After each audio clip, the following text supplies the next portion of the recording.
All right, we are all doing our best to stay cool out there, but there are some things you may not even think about when braving the heat. Dr. Vin Gupta is a pulmonologist and NBC News medical contributor. He is joining us live now. We're very grateful for your expertise, Dr. Gupta. And on top of this heat and the humidity, there's also an air quality effect in effect here. Being a pulmonologist, what are the precautions people should take to protect themselves and their overall health in this situation?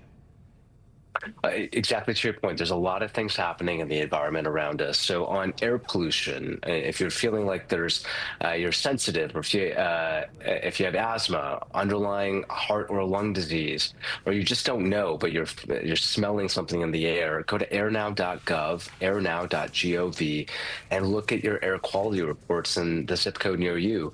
Anything above 100 would suggest that if you're sensitive at all, if you have, say, asthma, you might feel the impacts of this and might lead you to go in to your doctor, or in the worst case, it causes an exacerbation of one of these underlying conditions. So important to be vigilant and to check that and to be as informed as possible. When it comes to heat, there's so many different things that we could talk about, but I'll quickly say here, hat, hydration, and SPF. Even if you have a full head of hair, wear a hat. It actually protects not only your scalp, but it minimizes exposure to your face, and it protects your skin. SPF, you want broad spectrum, greater than 50, ideally 50 or greater, and you want it to be one of those things that a lotion that you have to rub in.